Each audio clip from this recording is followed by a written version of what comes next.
It'd be awesome to catch a bee attack. I don't know. Even if it was just a butterfly.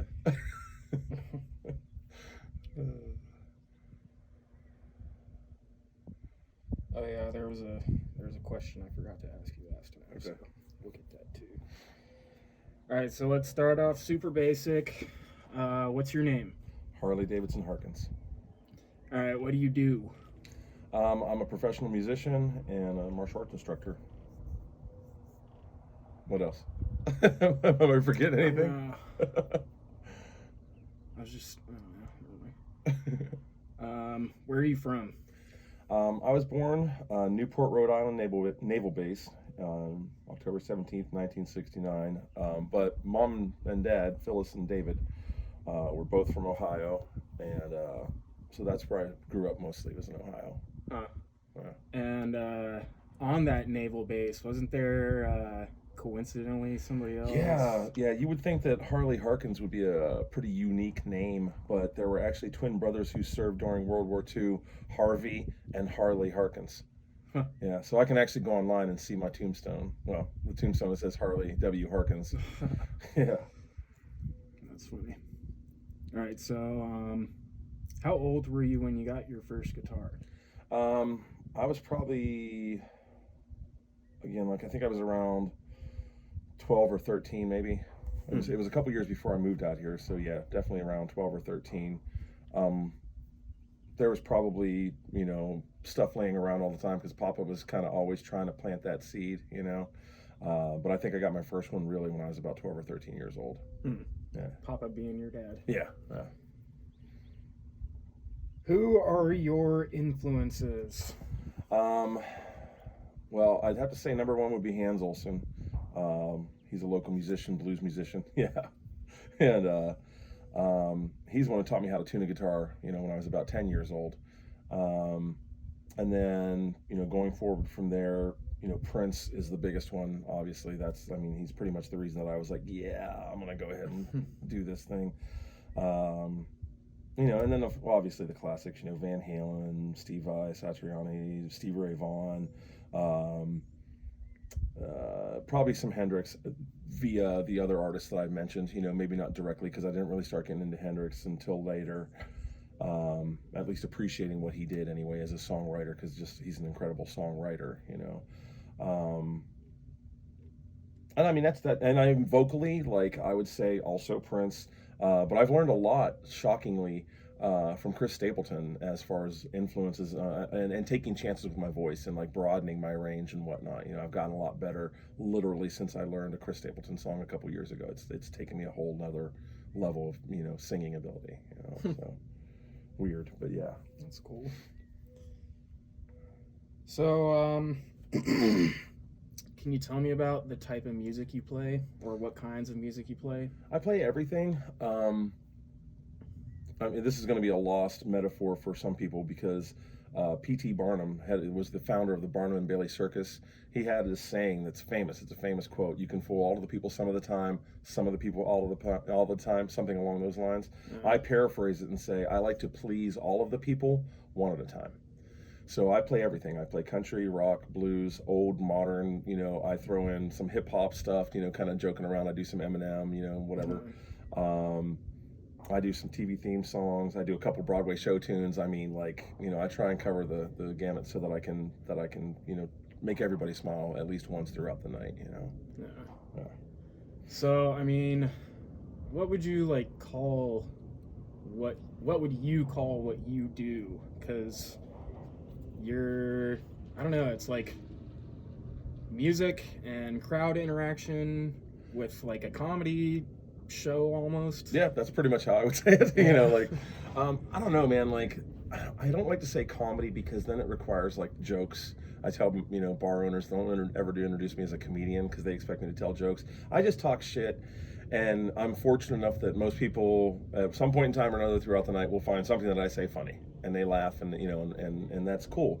But that part of it is really something that I developed, I think, mostly out of boredom, not even necessity. You know what I mean? I could have been one of these guys who just stands there and stares at his feet and looks for the clock to be at the 45-minute mark so I can take that break or whatever. But I don't know, man. Like that would I would just be bored to death. And so like the shit talking that I do, and that's exactly what it is, really. It just turns out that it turns out to be funny most of the time, or some of the time, or whatever. I'm not trying to like, oh look how funny I am, you know what I mean? But like, that's mostly for my entertainment. Actually, I'm like I said, I'm just fortunate that people are like, ha, that was funny, you know. Yeah, that's about it. I mean, as far as everything else, it's just I recently been kind of joking and somewhat serious about saying that I always start with a couple of country songs because country music fans are the hardest ones to win over. They're like, you know, the most well, rock. Oh, you're playing Metallica. But if you play a couple country songs and you knock the hell out of them, then when you play a Metallica, they're like, all right, well, he did that pretty good too, you know, or whatever. Like they're a lot more receptive, and they all, every time I say that, they all acknowledge, yeah, that's probably true. You know, like that's how you won us over was with the country music, and then you went off and did Prince, you know, or whatever. But It's anyway, an interesting observation. yeah. All right, where are we? Where do you perform at? I perform locally 5 nights a week. 3 nights up in Cave Creek at the Hideaway and the Roadhouse. I do one night, Friday nights on 16th Street in Bethany at this new place called the Rehab Sports Grill. Great food. And then Sundays I do at the Creek Patio Grill. Great food. You know, you can tell I'm not a starving musician. And then I also travel. Like I'll be playing up in Colorado. Probably I might even be doing once a month up in Colorado this summer. I'll be going back to Ohio in April. Probably do a couple shows there. I've played Las Vegas, California, Atlanta. I mean Cincinnati, West Virginia, Pennsylvania. I've played all over the place. You know. But locally, that's, you know, the schedule's online at IamHarleyDavidson.com. So, out of all those places, what would you say is your favorite venue? Top of the chart right now is the saloon up in Crown King. It's a bit of a haul to get there. It's literally 28 miles of dirt road up a mountain and switchbacks and the whole thing. I mean, it's not horrible, but I'm not taking my car up there. You know what I mean? Like that's my baby. But it reminds me of the place I used to play called Greasewood Flat up in Scottsdale, which used to be a dude ranch, and they turned it into this bar about 30 years ago. They just transformed it from a working ranch to a bar, and they had all these different, you know, houses there that were for the staff, and they turned them into like, here's where you get your pizza, here's where you get this, here's where you can do that, you know, the restaurant's inside, blah blah blah. But for the most part the focus was outside, and it was a big tourist site, you know. So for me, like playing Mondays and Tuesdays there, which I did back to back, I had a different audience both nights. Some regulars, sure, you know, but I had a different audience every night, and that's like, to me, I think that's the most enjoyable thing for me, is to have like new faces to surprise with what I do. You know, I love my regulars. I do. I really do. They're great. They're very loyal. You know, they're really good people. I've played private parties for lots of them, stuff that like that. You know, but it's always cool to see the kid at Christmas opening the present. You know, and like they're watching their faces light up when I switch from an acoustic song to an electric song. You know, stuff like that or whatever. Not just being the average stand there, stare at your feet, wait for the 45-minute break musician. You know. Speaking of breaks, you don't take those. No, I don't take breaks. I grew up on a farm in eastern Ohio. I worked as a police officer, and then I worked construction for a big part of my life. And all of those jobs require breaks. Playing guitar does not require a break, man. There's just, I don't see it. Piss before you start and when you're done, you know. And technically, I guess, to be fair, and some of the bar owners would push back on whether I take breaks or not. I take one break at about 40 minutes before I'm done. That's my time to tear down, and then at the hour, if I want to be at the hour, I'm out. You know, I'm on my way. But I take that one break. So either way, you're getting at least an hour and a half more music with me than you would with any other musician that would, you know, that takes breaks, I guess. Yeah. All right, let's see. Do you have a favorite song you like to perform? Yeah, my favorite song to perform, I have a couple, because it's, you know, you look at genres of music. So like, to ask a musician what's your favorite song, that's difficult, you know. And I've heard even Angry John was asked that, what's your favorite song? He's like, shit, man, that's a hard question to answer, because you have different feelings about different songs. But I love performing Purple Rain, because well, obviously because of the Prince influence. It's my way of paying tribute to him, and I get a little emotional when I think about it. But Mom, my grandmother who raised me, she used to, when I was learning how to play that stuff, when I was learning how to play Prince, she would always come down and listen to me do Purple Rain. Like, she'd hear me, because it was loud in the basement. I wasn't holding back, and she loved it, at least she tolerated it anyway. But anytime Purple Rain would come on, Mom would come down and sit down on the couch and watch me. And I had like, little paint cans that I'd wrapped around floodlights to, that were blue to make it look as purple as I could, and make it look like a stage. And Phyllis had made me like this, I think it was velvet, like a velvet trench coat. She made the whole thing.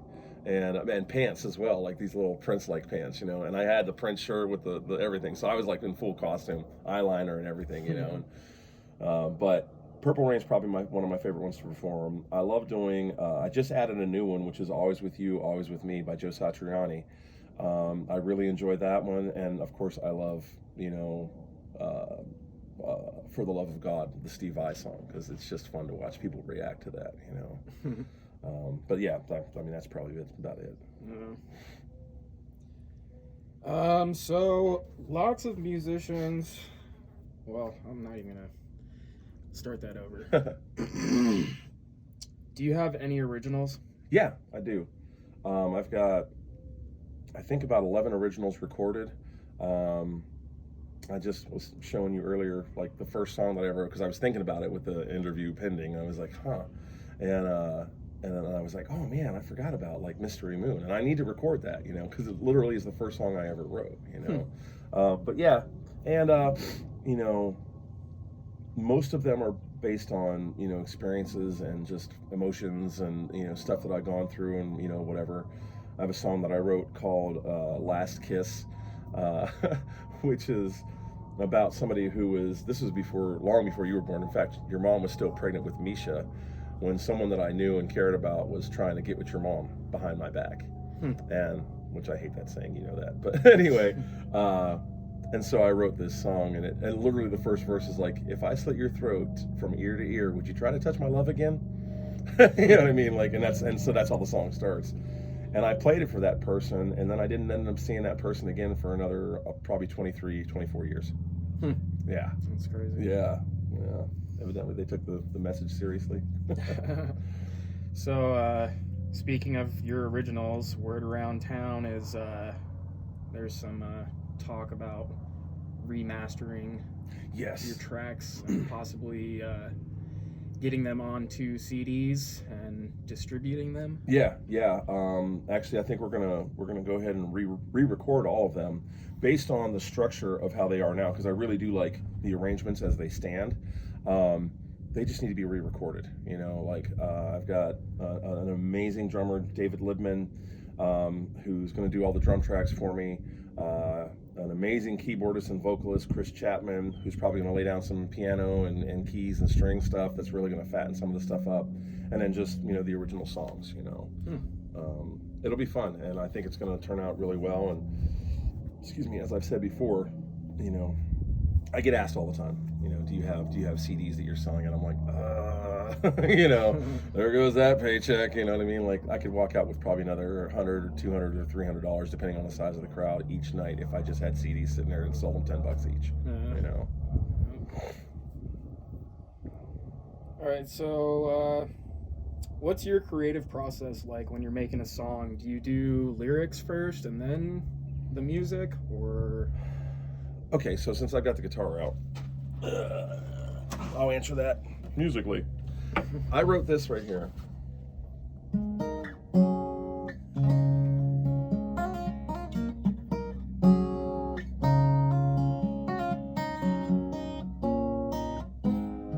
Something like that,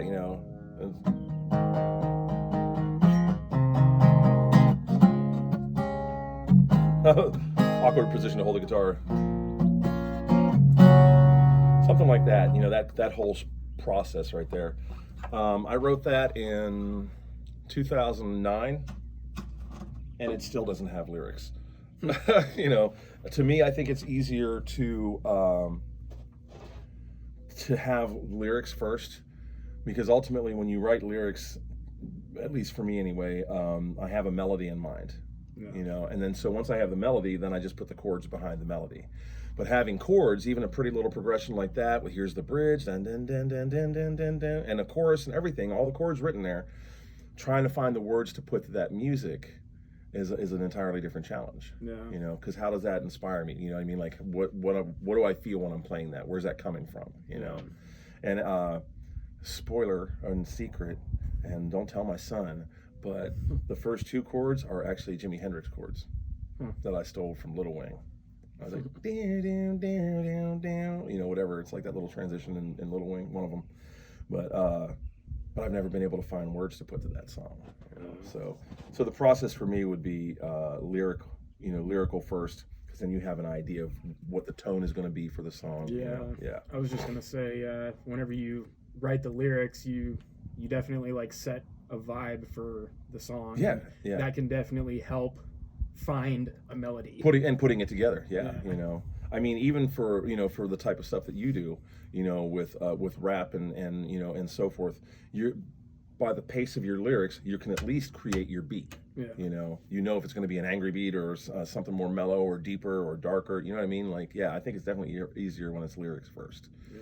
I mean, a good example for that would be the two songs that Flanders, Tanya Saunders, by the way, Tanya Sanders, Flanders, Simpsons. Anyway, she had poetry that she had written, you know, and she had a couple poems that she asked me if I would put to music, and one of them is one of my favorite songs that I've ever like written / recorded, even though I didn't do the lyrics. I did all the music for it and everything. It's called Breathe, and I know there's like 1,000 songs called Breathe, but that's just what it is, you know. And because we were living out in Chandler and she was roommate at the time, and she, you know, we had been talking about it, and she's like, here's the lyrics for this song, and walked into the front room where I had the music stuff. And by the time she walked back out into the kitchen, I was like, oh, hey. She come back in and I like hit the chords and was like, why should I wait for someone I adore? She's like, oh my God. I'm like, that's because it was the lyrics, you know, and I could feel what she was trying to say, you know. But anyway, so yeah. That's cool. Let's see. If you could collaborate with any artist, dead or alive, who would it be? I would have to say, no, I have no idea. Probably Justin Bieber. Right? No, I'm kidding. Taylor Swift. No. Miley Cyrus. Yeah. No. Obviously, dead or alive, it would be Prince. Even though I said dead or alive, and everybody just thought Bon Jovi. No, Prince. But a very, very, very close second would be Roger Waters. Oh yeah. Yeah. Can you imagine? That'd be crazy. I mean, just to be in his presence would be, you know, inspiring, let alone working on a project with him. Yeah, to have him acknowledge you as a person. Yeah. It's crazy. I mean, you would walk away a changed musician just from the influence alone. You know? All right, so how can people book you for shows?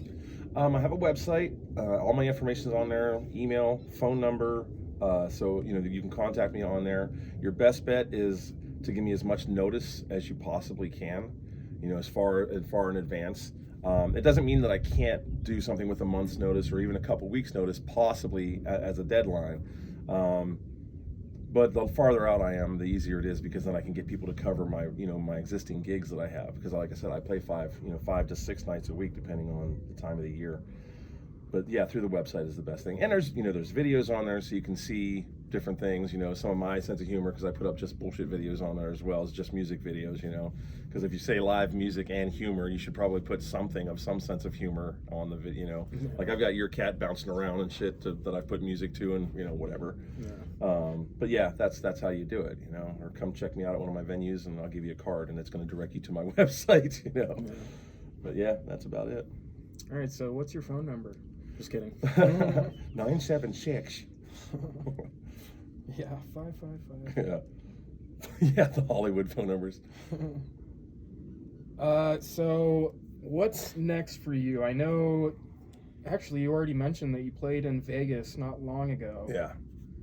So that was awesome too. Someone suggested that I do if you check out the website as well, there's a restaurant review that I did, as I was sitting there waiting, kind of getting ready to order someone suggested to me that I should do a restaurant review. Hmm. And so I did. I did a quick little, I don't know, maybe like 5 or 6 minutes, and it was funny because like you're in Vegas, right? And so I'm like waving the camera around, and I'm like, I see this guy kind of catch me doing it, and then I come back like this, and I see him again staring at me, and like I said on the video, like it seems like I'm seeing some people, or I'm catching some people on video who are here with people they're not supposed to be here with. Yeah. Like that's the way, that's the look he was giving me. That total vibe I was getting, like this is not my wife. Because what happens in Vegas? Yeah, these days? except for sexually transmitted diseases. But next would be, I'm going to try and get up to, I'd like to play Yosemite. I'd like to play Yellowstone. I might even see if there's a resort up by Devil's Tower in Wyoming, because I'd like to see Devil's Tower, but I'd also like to get paid to go there. And like I said, back to Ohio in April. Vegas, I'll be back in Vegas in July. So yeah, it just keeps going. It just keeps getting better. And evolving. Yeah. Gotta hit Eureka too. Oh yeah, Eureka, California, man. If you guys haven't been to Eureka, stay at the Eureka Inn. It's amazing. Yeah, and that's awesome. super haunted. All right, so last question. Do you have any shout outs or anything to say to the viewers? Yes. I always like to give credit to a guy named John Banco from West Virginia. He's a saxophone player. I call him the sax man. He's an amazing saxophone player. Just calling him a sax player is just that makes him sound like he just came out of a marching band with a little pimply face and a retainer on his braces, or whatever. But he's an incredible saxophone player, a really great human being, a super good dad to his kid, and he really let me get started doing what I do, and really didn't try and put any reins on me when I was starting to do the talking shit thing, to the audience and whatever. And he was never like, hey, people don't do that, that's he just kind of let me do my thing, and I'll always be grateful to him for putting me on this path, or at least for helping me to get on this path, like pushing me almost, I would say, down this path, by booking me and allowing me to do my thing. Obviously Papa, my dad, David Harkins, because he was he planted the seed, and watered it patiently over time, and I mean, like when I was 7 years old, he was taking me to bars to see musicians, and shoot pool. Like I would shoot, I'm like this, like because the pool table's way up here and I'm trying to shoot pool. But it's an interesting story real quick.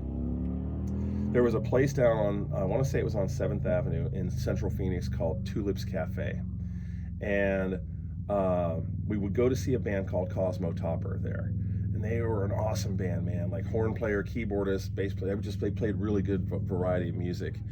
But one of the songs that they did was a song called "The Low Spark of High Heel Boys," and it was actually written by Traffic. I didn't know that until a couple weeks ago. I hadn't heard that song in probably 30 years, and I was tearing down at the Hideaway, and it came over the sound system, and I was just like, because it's so hypnotic. If you ever listen to this song, it's a really cool song. But anyway, so and that was it just spurred one of those memories, of like, and going back to Papa being that initial influencer, and obviously Hans Olsen. Yeah. I mean, I call him the Godfather. That's not going to pick up. I call him the Godfather, because he has inspired so many musicians in this valley and probably across the country. Hans is the most famous, unfamous person, that I think anybody knows. All these celebrities, all these, next, here's Hans, and then like the next level would be B.B. King, Eric Clapton, Tom Waits, is right there. So it's like me, Hans, and those guys, and they all know him. He is where he is. But he's an incredible entertainer and a great inspiration, and and a mentor, even if it wasn't voluntary on his part, for me. So yeah, those would be the shout outs, and obviously, friends and family, Phyllis, so forth, so on. Mom and dad were super supportive, as far as like getting me equipment when I was younger. When I say mom and dad, I mean my grandparents. They raised me until I was about 15 when I moved out to Arizona. Anyway, those would be it. All right. Well, this was fun. Yeah. Well, I got to get back to rocking the world. I don't have time to just sit around. Oh wait, yes I do, because I'm a professional musician, and most of what we do is have time to sit around. Yeah.